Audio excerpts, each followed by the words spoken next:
सहना भवतु सहनौ भुनक्तु सह वीर्यं करवावहै तेजस्विनावधीतमस्तु मा विद्विषावहै। ओम शांति शांति शांति। सर्वप्रथमे मु समग्र विश्वर नियंता विश्वपति भगवान श्रीकृष्णଙ୍କ अभय चरण कमल रे कोटि कोटि दंडवत प्रणाम करुछि तथा भक्तराज भक्तश्रेष्ठ अर्जुन को प्रणाम करुछि। क्रियायोग परंपरार समस्त गुरुवर्ग को प्रणाम जनाउछि। तत्सहित एठारे स्थूल रूपरे तथा सूक्ष्म रूपरे उपस्थित समस्त साधु संतों को प्रणाम जनाउछि तथा गीता प्रेमी समस्त भक्तवृंदों को मोर साष्टांग दंडवत प्रणाम। सबुदिन भगवान का अहेतुक कृपारु आम्भे माने श्रीमद् भगवत गीतार द्वादश अध्याय भक्ति योग उपरे आलोचना करुछि। गतकाली आम्भे माने श्रीमद् भगवत गीतार सप्तम अष्टम नवम श्लोक को आलोचना करछे। आज आम्भे माने श्रीमद् भगवत गीतार दशम एकादश द्वादश श्लोक को आलोचना करिबा। ए तीन श्लोक उपरे आलोकपात करिबा। प्रथमे आम्भे माने श्रीमद् भगवत गीतार श्लोक को टिके पाठ करिदेबा। आपण माने कृपापूर्वक श्रीमद् भगवत गीता को खोली करके रखंतु। श्रीमद् भगवत गीतार नवम श्लोक ठारू आम माने पाठ करिबा। अथ चित्तं समाधातुं न शक्नोषि मयि स्थिरम् अभ्यासयोगेन ततः मामिच्छाप्तुं धनञ्जय अभ्यासेऽप्यसमर्थोऽसि मत्कर्म परमो भव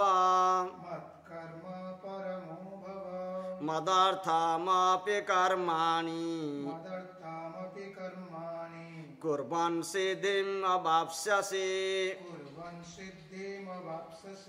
अथैतदप्यशक्तोऽसि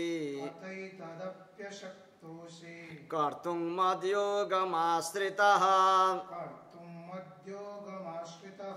सर्वकर्मफलत्यागं ततः कुरु यतात्मवान् श्रेयो हि ज्ञानमभ्यासात् ज्ञानाधानं विशिष्यते ध्यानात् कर्मफलत्यागः त्यागात् शान्तिरनन्तरम्। गतकाली आम्भे माने नवम श्लोक उपरे आलोचना करथिले। नवम श्लोक रे भगवान कहउचंती अथ चित्तं समाधातुं न शक्नोषि मयि स्थिरम् अभ्यास योगेन ततः मामिच्छाप्तुं धनंजय। हे धनंजय, हे अर्जुन, जदि मो ठारे तुमे चित्त को बा मन को स्थिर भाव निवेश करि पारुना हो तबे अभ्यास योग द्वारा मते पाइबा को चेष्टा कर। हे अर्जुन, जदि कौनसी भक्त बा साधक तार मन को बा चित्त को मो ठारे संयम करी लगाई पारु नाही ताले से अभ्यास रूपक योग को पालन करू बा बारंबार अभ्यास कर्म रे निजको नियोजित करू। आम्भे काली आलोचना करिछे अभ्यास कहले कौन ना बारंबार निजर मन आ बुद्धि को निजर ध्येय परमात्मा ठारे लगेवा को चेष्टा करिवे बा आत्मचिंतन रे मन को बारंबार लगाइवा को चेष्टा करिवे। मन साधारणतः चंचल मन चंचलात्मिका मन सदा सर्वदा संसार विषय भोगरे विषय रसरे मजी रहा चाहे। तेणु साधकर कर्तव्य है ये चंचल मन को से बारंबार विषय फेराई आनी बा संसार भोगर फेराई आनी भगवान ठारे बा निज आत्मचिंतन रे मजाई रखा को चेष्टा करवा है अभ्यास योग। योगी मानक मतरे बारंबार निम्न चक्र मूलाधार स्वाधिष्ठान मणिपुर हृदय अनाहत कंठ विशुद्ध ये निम्न चक्र मानक मन को उठाई करे हटाई करे ऊपर चक्र रे सहस्रार रे तथा आज्ञा चक्र रे लगैवा पई बारंबार चेष्टा करवा होची अभ्यास।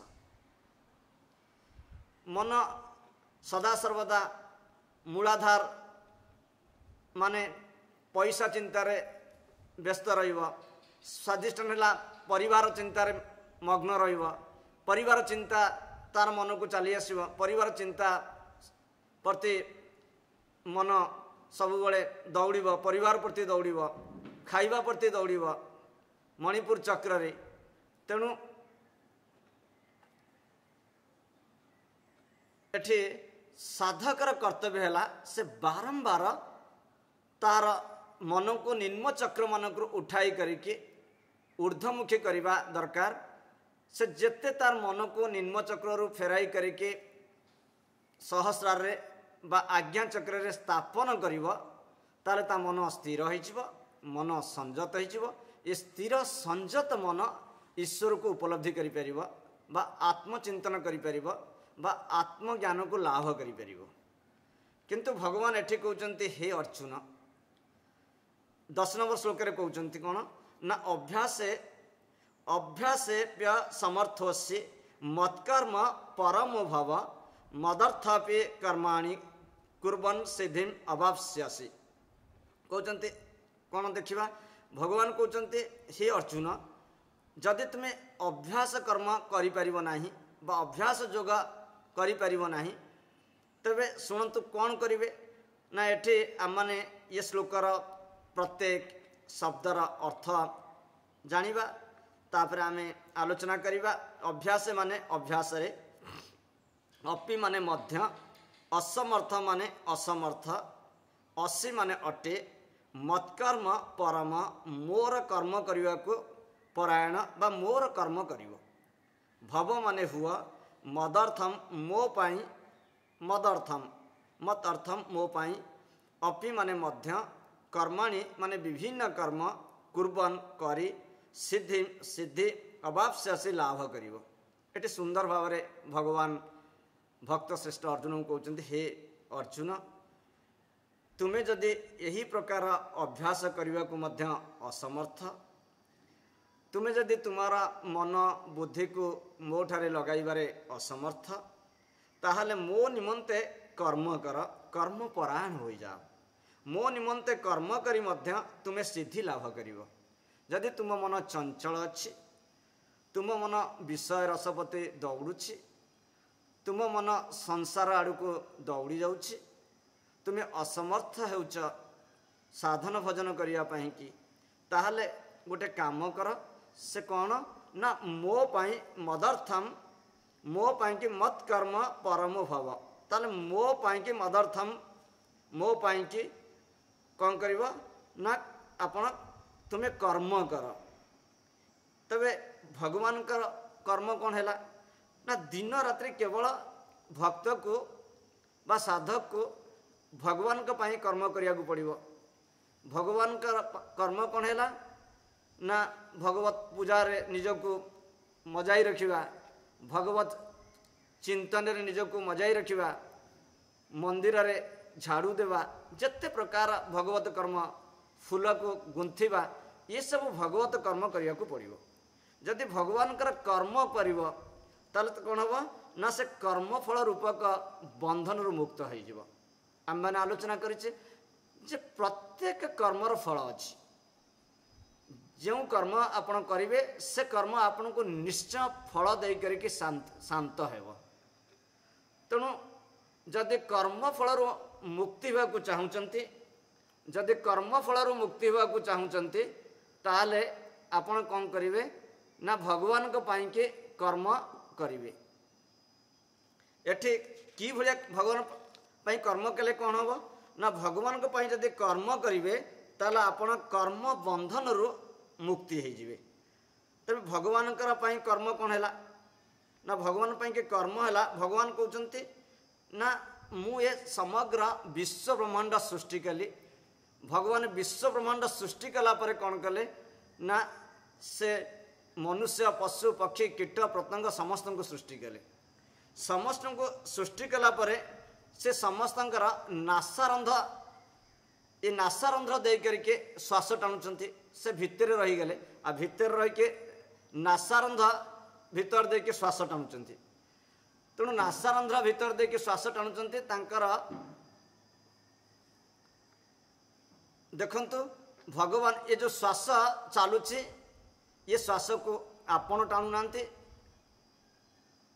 शास्त्र रे कहा जाउची ये श्वास को स्वयं भगवान भितर रही करके कौन कर टाणुंट। तेणु जेते प्रकार भगवान कर्म अच्छी, जेते प्रकार कर्म अच्छी भगवान पाई सबुठु सहज कर्म है श्वास कर्म बा प्राण कर्म। ये श्वास है सबुठु सहज कर्म। तेणु भगवान पाई कर्म करने अर्थ कौन भगवान कर्म ना ये श्वास कर्म है भगवान कर्म। श्वास उपर जदि निरंतर आपण लक्ष्य रखिपारे, मन को श्वास उपर लक्ष्य रखी समस्त कर्म करेंगे ताला आपणकर भगवत कर्म हो गला। ये श्वास प्रश्वास उपर मन रखी करके आपण भोजन करेंगे, आपण स्नान करेंगे, आपण जेकोसी प्रकार व्यवहारिक कर्म करेंगे, सदा सर्वदा कौन करेंगे ना मन को श्वास उपर रखी करके कर्म करेंगे। आ जिते प्रकार कर्म करेंगे सब कर्म भगवान प्रीत्यार्थे भगवान का खुशी करने करेंगे, भगवान को पाई करेंगे। जदि भगवान को पाई कर्म करेंगे ताले कौन हम ना आपणकर कर्म शुद्ध हो, आपण कौन से प्रकार खराब कर्म करें नहीं। देखो दुई प्रकार कर्म अच्छी, गोटे है लौकिक कर्म आ गोटे है परमार्थिक कर्म। लौकिक कर्म कौन है ना शरीर निर्वाह करने के बा जीविका निर्वाह करने के जो कर्म भक्त कर से कर्म होची लौकिक कर्म बा साधारण कर्म। साधना ध्यान तपस्या जप प्रभृति जो कर्म भक्त माने करुचंती बा साधक माने करुचंती ता होची पारमार्थिक कर्म बा भगवान कर्म। तेणु ये दुई प्रकार कर्म करने समय जीविका निर्वाह कर्म बा लौकिक कर्म आ पारमार्थिक कर्म करने समय जदि भगवान उद्देश्य करेंगे, भगवत प्राप्ति उद्देश्य समस्त कर्म करेंगे ताले ए कर्म कौन हम ये कर्म शुद्ध हो आपण द्वारा कौन सी प्रकार निषिद्ध क्रिया हो पार ना। आपण समस्त निषिद्ध क्रिया निजको दूरे करके रखिए। आपण मन सदा सर्वदा कौन हम ना भगवत भजन रे भगवत चिंतन रे लगी गले कौन हम ना आपणकर मन शुद्ध हो, चित्त शुद्ध हो। से शास्त्र कहुच्छे चित्त शुद्ध है कर्म। चित्त शुद्धि करवा ही प्रकृत आमर उद्देश्य। चित्तर शुद्धि करवा बा चित्तर निर्मल रखा बा मन को शुद्धि करवा होची भक्तर प्रथम कर्तव्य। एठी मु आपण मानको आ गोटे उदाहरण दूची देखंतु जदि भगवान प्रीत्यार्थे बा गुरु प्रीत्यार्थे कर्म करेंगे आपण केमिति कर्म बंधन में पड़े ना मन करंतु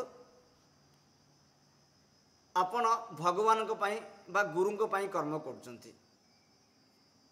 जड़े माली मनकर से आश्रम रे रही करके आश्रम फल बगीचा परिवा बगीचा रे काम करुछि माली जतले फल बगीचा परिवा बगीचा रे काम करुछि से कहा पई काम करुछि से भाबुछि मु मोर पूज्य गुरुदेव बगीचा रे काम करुछि तेणु ये जो कर्म करुछि मु मोर गुरु पई करुछि बा भगवान प्रीत्यार्थे करुछि बगीचार जो फल फलिला बा बगीचार जो साग सब्जी है बा परिबा है से सब को नहीं करके तोली करके कौन करिवो माली से नहीं कि गुरु को चरण रे अर्पण करिवो एबे देखंतु काम कला माली दिन राति कष्ट कला माली किंतु फल क्या को मिलला फल श्री गुरुजी को मिलला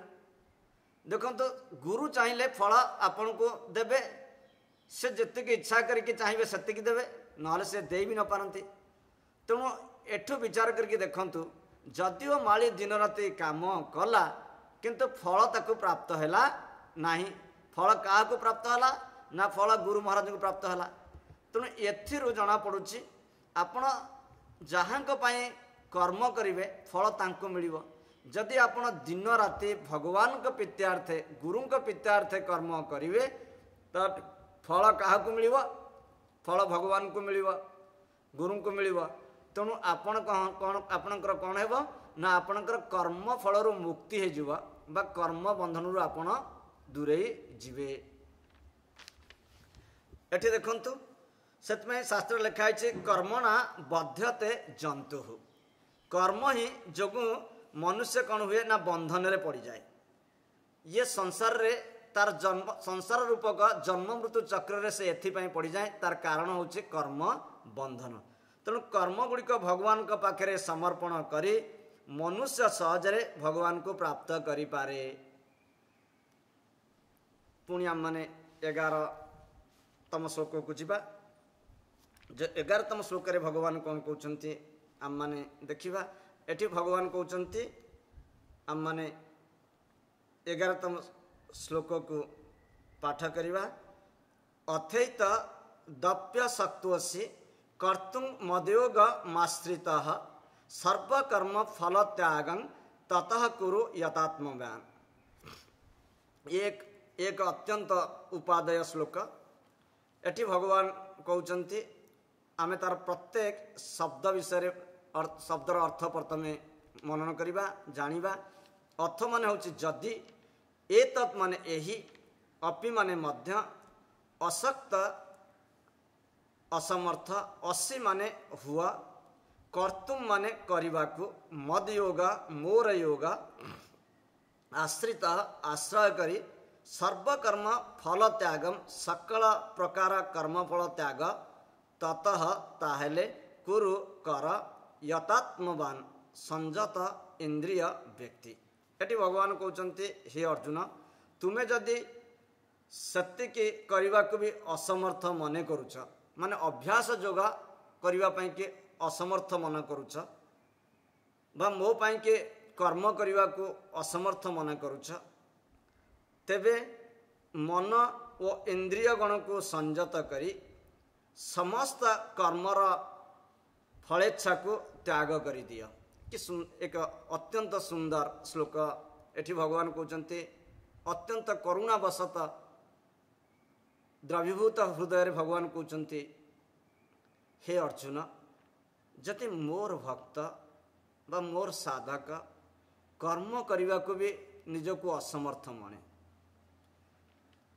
से जदि तार मन जदि संसार आड़ को दौड़ुछि तार मन परमात्मा आड़ को आकर्षित होना बा संसार मुखी तेबे भगवान कहते से तार मन आउ इंद्रिय को संजत करे समस्त कर्मर फल को कौन करिबो ना त्याग करि दउ से समस्त फल को मो पाखे त्याग करि देउ। मनकर जड़े लोकर भगवान के प्रति विश्वास ना से भगवान को विश्वास करूना किंतु से कौच मु समाज सेवा करी देशर सेवा करी समाज मंगल करी किंतु मु भगवान को विश्वास करूना। भगवान कहते ठीक अच्छे ताकू मु उद्धार करदेवी ये मृत्यु संसार सागर ये घोर संसार सागर से तरीज तार मुक्ति हो किंतु से कौन कर ना जिते से समस्त कर्म कर से कर्मर फल कौन कर ना से त्याग करदेव। यदि समस्त कर्मर फल से त्याग करदेव ताले कौन हम ना से जिते कर्म कर तार से संसार बंधन रे बा कर्म बंधन रे पड़ो नहीं से कर्म बंधन रु मुक्ति हो। देखंतु सेतिपाई कि भगवान कहते तुम्हें कर्म कला समय फलर इच्छा रखिब नहीं। साधारण लोकटे जिते कर्म करे जिते साधारण लोकटे संसार रे कर्म करे से कौन करे ना सदा सर्वदा फलर इच्छा करके कर्म करे। जेहेतु से फलर इच्छा करके कर्म करे से सुचारू रूप से कर्म को करि पारे नाही। उदाहरण स्वरूप आपण देखंतु मनकर जड़े कृषक से कौन कर खेत रे काम कर जड़े कृषक खेत रे काम कर से कौन पाई कि खेत रे काम कर ना से खेत रे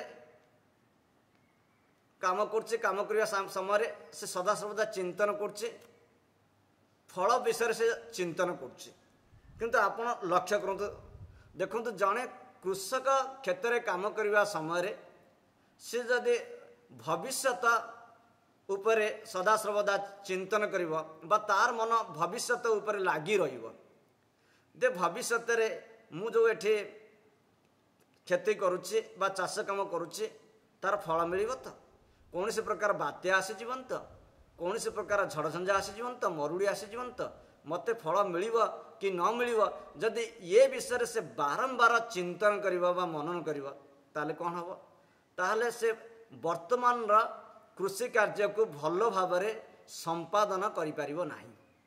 जेहेतु से वर्तमान कृषि कार्य को भल भाव संपादन करिपारिबो नाही भविष्यत रे फल मध्य ताकू ठीक रूप से मिल पारिबो नाही।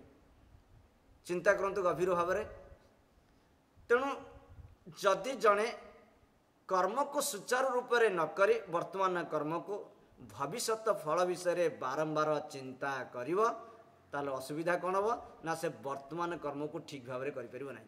कारण तार मन चंचल हो बुद्धि चंचल हो भविष्यतर फलर चिंतार पड़ी से बारंबार भविष्यत विषय चिंता करी ता मन चिंताग्रस्त हो। तेणु जदि कृषक भविष्यत कौन हम कि फल मिल से कथा चिंता न करी वर्तमान कर्म को जदि सुचारू रूप से संपादन कर ताले कौन हम ना भगवान कहते ताले कौन हम ना तार कर्म रूपक बंधन कटिज जेकोसी कर्म करेंगे मन रखते आपको तो फल निश्चय मिल।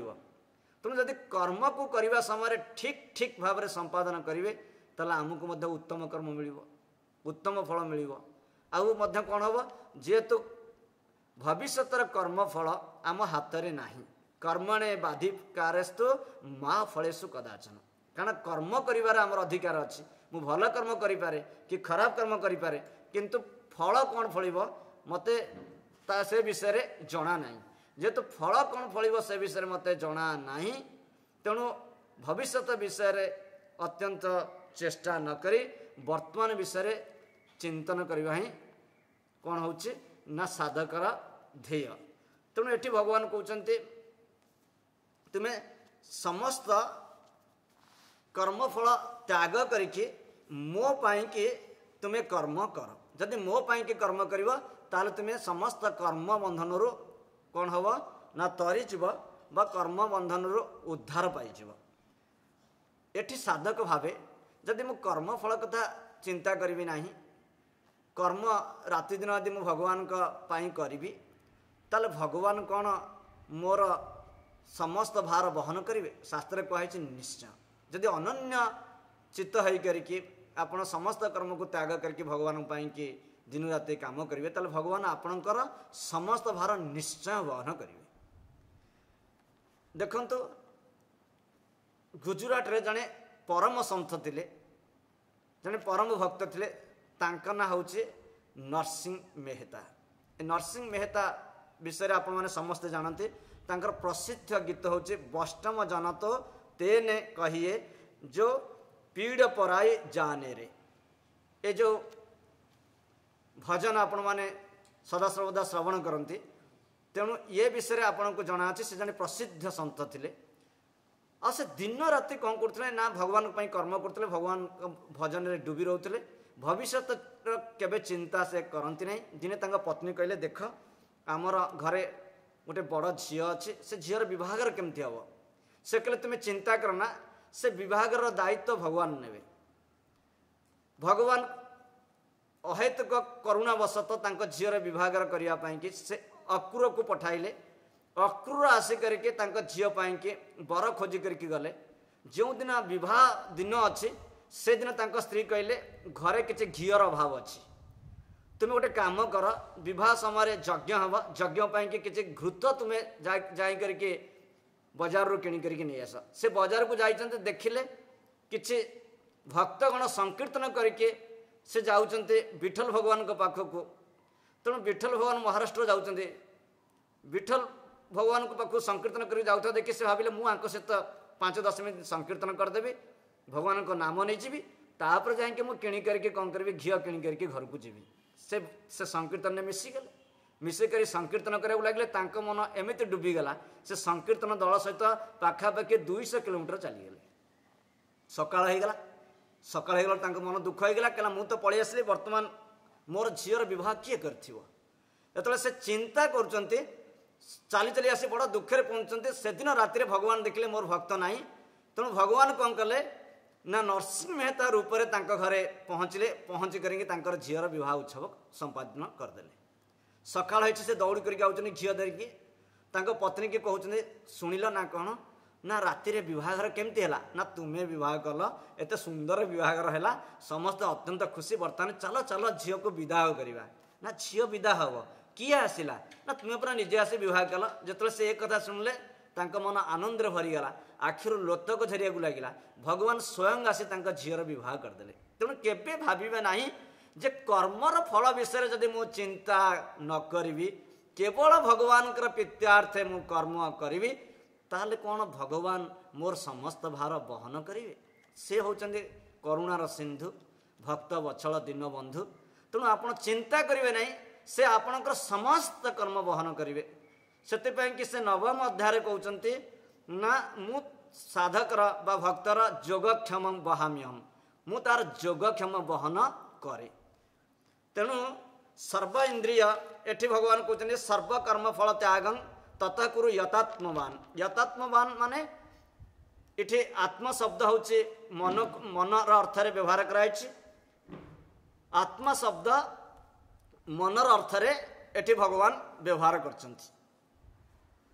तो मनर अर्थ रे जदि मन आ बुद्धि को जदि जत्नर सहित जदि ठीक भाव में आपण संयत करेंगे ना, जदि ताकू ठीक भाव में कंट्रोल करेंगे ना, तुम आयत रे मन रहिबो नाही, मन जदि अणायत हो ताहले कौन हम ना आपण भगवान को चिंतन करि परिबे नाही, भगवान का विषय रे ध्यान करि परिबे नाही। तेणु ये श्लोक रे भगवान कहउछन्ति हे अर्जुन, तुम्हें तुमर समस्त कर्म फल को मते त्याग कर दिया। निश्चिंत भाव में समस्त इंद्रिय मन को संयम करी जदि मोर चिंतन करिबा बा मो परायण हो, ताहले मु तुमको ये संसार रूपक सागर रू उद्धार करदेवी। आमे दशम एकादश श्लोक को पाठ कले। वर्तमान ठीक सही कथा मध्य मीराबाई कहते चाकर करके रख गो साई, से साई मते तुम घरे चाकर करके रख। ଚାକର କରିକି ରଖିଲେ କ'ଣ ହେବ ନା ମୁଁ ତୁମ ପାଇଁକି କର୍ମ କରିବି, ମୋର ଫଳର ଚିନ୍ତା ନାହିଁ, ମୁଁ ଫଳ ପାଇଁକି ଚିନ୍ତା କରୁନି ଯେ ମୁଁ ତୁମ ପାଖରେ ରହିଲେ ମୋର କ'ଣ ହେବ, ମୁଁ ତୁମର ବଗିଚାରେ କାମ କରିବି, ତୁମ ବଗିଚାରେ ପାଣି ଦେବି, ମୋତେ ଏତିକି ସୁବିଧା ମିଳିବ ଯେ ମୁଁ ସକାଳୁ ସକାଳୁ ଆପଣଙ୍କର ଦର୍ଶନ ପାଇବି। ତେଣୁ ଭକ୍ତ ଯଦି ହେବାକୁ ଚାହୁଁଛନ୍ତି ତାହେଲେ ଆପଣ ନିଶ୍ଚିନ୍ତ ହୋଇଯାଆନ୍ତୁ, ଚିନ୍ତା ଶୂନ୍ୟ ହୋଇଯାଆନ୍ତୁ, କୌଣସି ବିଷୟରେ ଚିନ୍ତା କରନ୍ତୁ ନାହିଁ ଯେ ଭବିଷ୍ୟତରେ ମୋର କ'ଣ ହେବ, ଅତୀତ ବିଷୟରେ ଚିନ୍ତା କରନ୍ତୁ ନାହିଁ କି ଭବିଷ୍ୟତ ବିଷୟରେ ଚିନ୍ତା କରନ୍ତୁ ନାହିଁ, ସଦାସର୍ବଦା ବର୍ତ୍ତମାନରେ ରହିକରିକି ଭଗବତ ଚିନ୍ତନରେ ଡୁବି ଯାଆନ୍ତୁ। ଯଦି ତୁମର ମନ ବୁଦ୍ଧିକୁ ଭଗବାନଙ୍କ ଠାରେ ଲଗାଇ ନ ପାରିବେ ତାହେଲେ ବାରମ୍ବାର ଚେଷ୍ଟା କରନ୍ତୁ ଲଗାଇବା ପାଇଁ।